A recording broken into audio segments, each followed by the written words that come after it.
السلام علیکم ورحمۃ اللہ وبرکاتہ۔ میرے معزز ناظرین و سامعین، کیا آپ جانتے ہیں کہ دجال اس وقت کہاں ہے؟ دجال کا ایگزیکٹ لوکیشن کیا ہے؟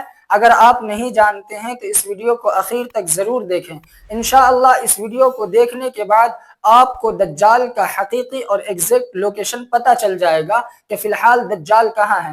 ناظرین کرام، اس حوالے سے سب سے پہلے میں یہود کی مذہبی دستاویزات کے اندر کیا لکھا ہوا دجال کے لوکیشن کے بارے میں وہ میں آپ کے سامنے پیش کروں گا۔ اس کے بعد حدیث شریف کی روشنی میں دجال کے لوکیشن کو بتلاؤں گا۔ تو چلیے ناظرین کرام، ویڈیو کو شروع کرتے ہیں۔ یہودیت کی ایک مذہبی دستاویز میں لکھا ہے کہ مسیح یعنی دجال کی روح اس جگہ جہاں وہ قید ہے رویا کرتی ہے اور یہودیوں کے احوال پر غمگین رہتی ہے، اور بار بار ان فرشتوں سے جو اسے قید کیے ہوئے ہیں پوچھتی ہے کہ اسے کب نکلنے کی اجازت ملے گی۔ یہ یہودی کی ایک مذہبی دستاویز کے اندر لکھی ہوئی ہے یہ بات۔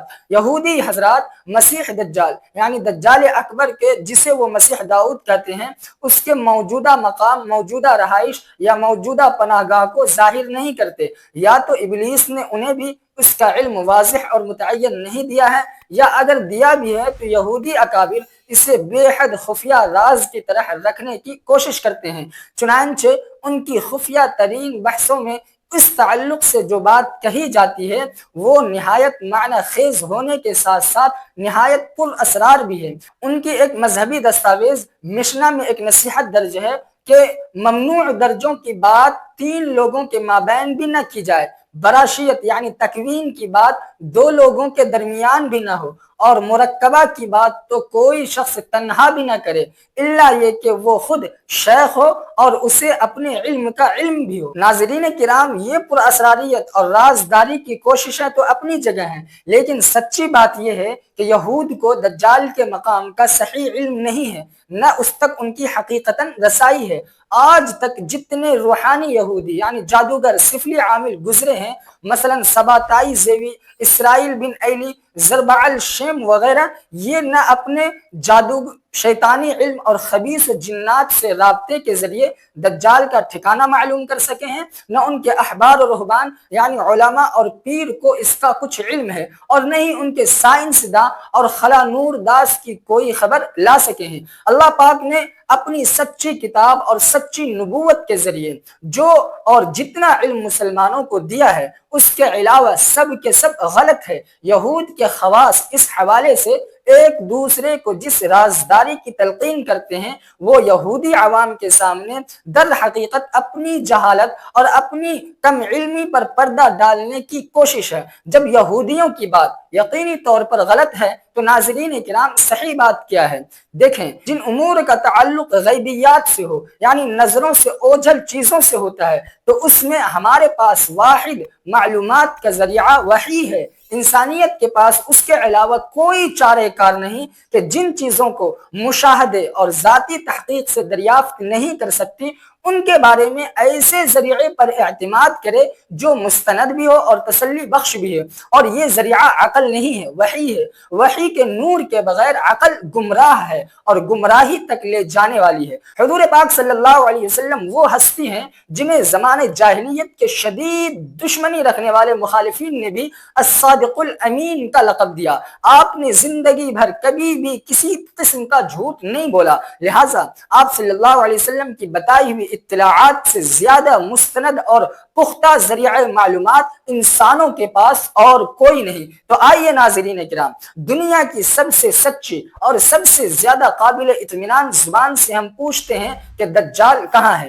یہ بات دلچسپی سے خالی نہ ہوگی کہ خود اسی حدیث شریف میں جس میں دجال کے موجودہ مقام کا تذکرہ ہے اس کے اندر ذکر ہے کہ آپ صلی اللہ علیہ وسلم کی پیشن گوئی کی تصدیق آپ کی حیات مبارکہ میں ہو گئی تھی، جس پر آپ صلی اللہ علیہ وسلم نے بڑی خوشی اور مسرت کا اظہار فرمایا۔ حدیث ہے کہ جب اللہ کے رسول صلی اللہ علیہ وسلم نماز پڑھ چکے تو آپ صلی اللہ علیہ وسلم منبر پر تشریف فرما ہوئے اور مسکراتے ہوئے فرمایا کہ تمام لوگ اپنی اپنی جگہ بیٹھے رہیں۔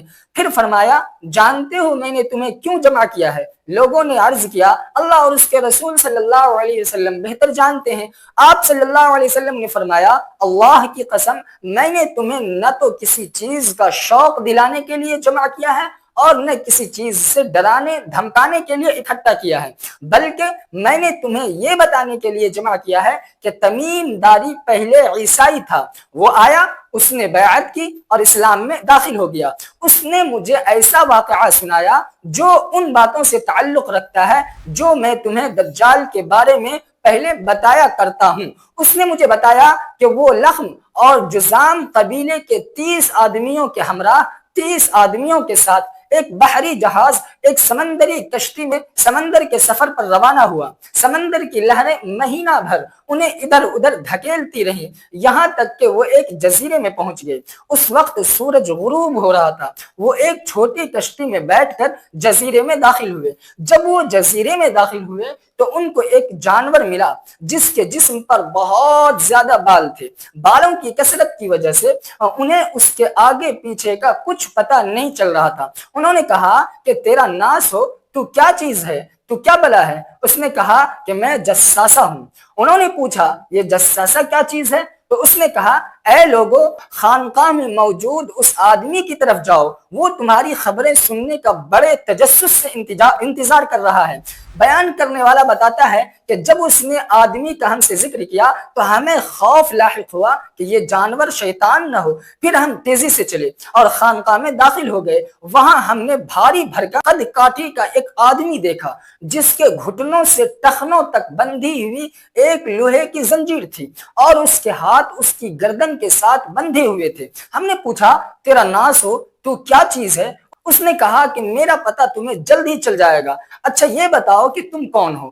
ہم نے کہا کہ ہم عرب سے آئے ہوئے ہیں، ہم جہاز میں سوار ہوئے، سمندر میں طوفان آ گیا، مہینہ بھر لہریں ہمیں دھکیلتی رہیں، ادھر ادھر گھماتی پھراتی رہیں، یہاں تک کہ اس جزیرے کے کنارے پر لے آئیں۔ ہم کشتی میں بیٹھ کر جزیرے میں داخل ہوئے، یہاں ہمیں ایک جانور ملا جس کے جسم پر بہت زیادہ بال تھے۔ بالوں کی کثرت کی وجہ سے اس کے آگے پیچھے کا کچھ نہیں پتا چل رہا تھا۔ یہ تمیم داری رضی اللہ عنہ دجال سے کہہ رہے ہیں۔ ہم نے اس سے پوچھا تیرا ناس ہو، تو کیا چیز ہے؟ اس نے کہا میں جساسہ ہوں۔ تو حضرت تمیم داری رضی اللہ عنہ نے پوچھا یہ جساسہ کیا چیز ہے؟ اس نے کہا خانقاہ میں موجود اس آدمی کی طرف جاؤ، وہ تمہاری خبریں سننے کا بہت شوق سے انتظار کر رہا ہے۔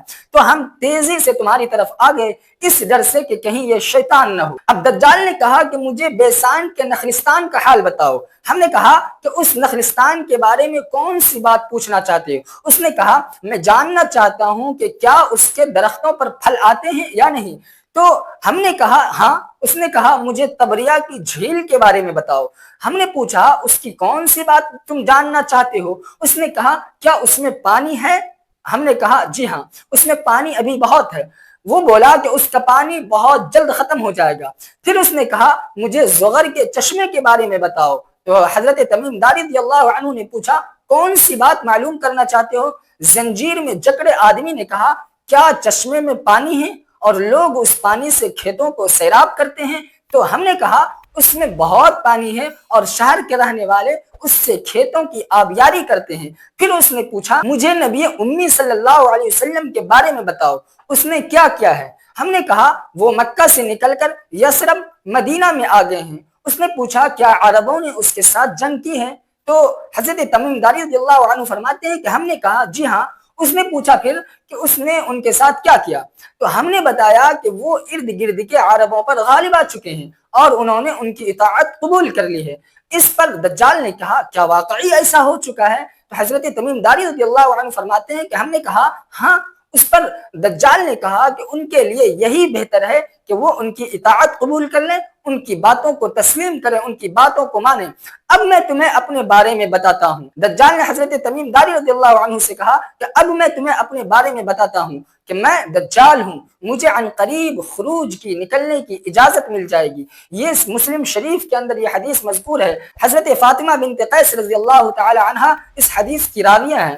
اس حدیث شریف سے اتنا معلوم ہو گیا کہ دجال کسی اور سیارے میں نہیں، نہ ماوراء الارض کسی طبقے میں ہے، نہ لاہوت لا مکان میں ہے، وہ اسی زمین پر کسی جزیرے میں مقید زنجیر سے جکڑا ہوا ہے۔